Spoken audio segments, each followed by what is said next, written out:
Odoo, c'est quoi? Souviens-toi, je t'ai déjà parlé des ERP. Cette semaine, nous allons découvrir Odoo, un ERP open source. C'est parti! Souviens-toi, un ERP, c'est un Enterprise Resource Planning. C'est un logiciel intégré qui va permettre de tout gérer dans une entreprise. Depuis la gestion des clients avec le CRM, la création des devis ou de factures, et même le pilotage de la production. C'est un outil collaboratif qui permet de partager les informations efficacement entre chaque service d'une entreprise. La plupart des ERP modernes sont accessibles via une interface web.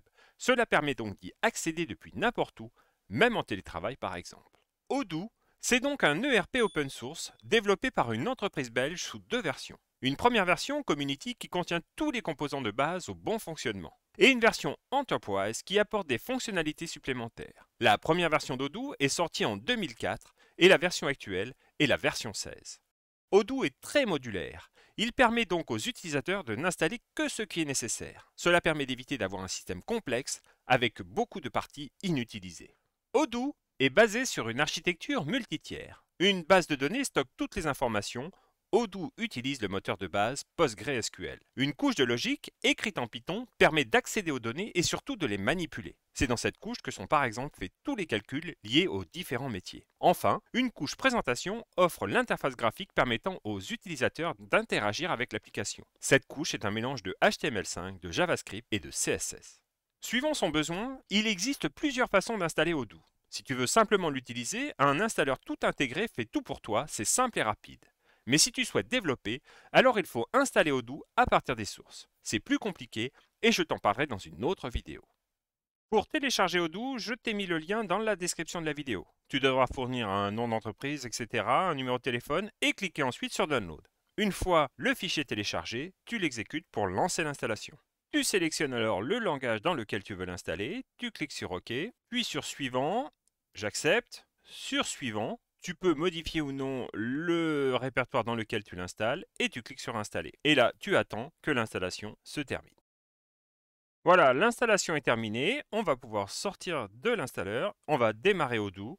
Donc on laisse cocher démarrer Odoo. Donc nous devons créer une base de données pour pouvoir utiliser Odoo. Ici, Odoo nous indique qu'il n'y a pas de master password, de mot de passe maître. C'est le mot de passe qui va servir à manipuler les bases de données.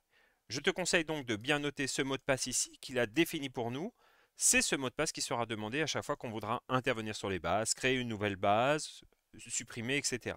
Ici, on va créer une base de démo, on va l'appeler démo. Ici, dans le champ email, c'est le login de l'utilisateur principal de notre base. Je te propose de mettre admin. On n'est pas obligé de mettre un email, on peut mettre juste un nom. Et le mot de passe, on va mettre aussi admin. Ici, on va mettre en français et on va mettre le pays France, comme ça on aura l'euro, etc.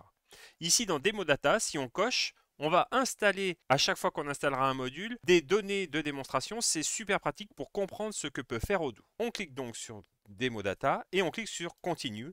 Et là, il installe la base et une fois que la base sera installée, il va nous proposer le prompt de connexion. Voilà. Donc arrivé ici, on sait qu'on peut se connecter en admin-admin, ce sont les logins mots de passe que nous on a mis, et on clique sur se connecter. Par défaut, on va le voir, Odoo n'a installé aucun module. Il va donc nous demander le module que l'on va installer, le premier module. Alors souvenez-vous, Odoo est en deux versions. Ici, nous avons installé la version Community. C'est la version dans laquelle on peut activer tous les modules qui sont marqués activés. Par contre, certains modules sont destinés à la version Enterprise. C'est ceux que l'on voit dans Mettre à niveau. C'est pour ça qu'il y a Mettre à niveau, c'est-à-dire qu'il faut acheter une licence Enterprise pour pouvoir les utiliser. Donc là, je vous propose d'activer par exemple le module vente en cliquant sur Activer. Là, soyez patient, ça peut prendre un petit temps pour installer le module. Il va installer le module. Comme on avait coché Demo Data, il va en plus installer toutes les données de démonstration, vous allez voir.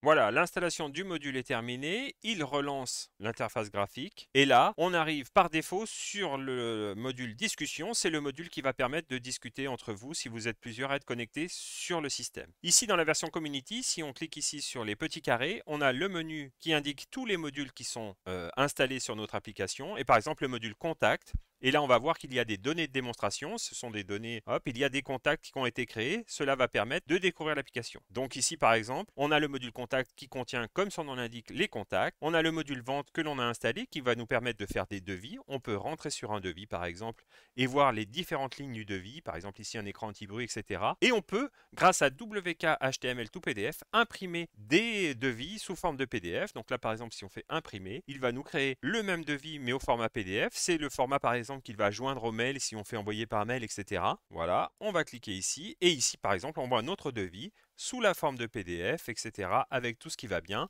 Si on avait configuré le logo, on aurait le logo, on aurait le nom de l'entreprise, etc. et l'adresse. Vous avez donc ici tous les modules disponibles dans cette version de démonstration avec les données de démonstration. Vous pouvez ajouter des modules en allant sur Applications. Ici, tous les modules où vous avez activé sont activables. Vous pouvez donc les installer. Et dans une prochaine vidéo, je vous présenterai les principaux modules utiles pour une entreprise. Voilà, tu en sais maintenant un peu plus sur le RP Odoo. N'hésite pas à partager et à poser tes questions dans les commentaires. A très vite pour une nouvelle vidéo sur une question informatique en moins de 3 minutes.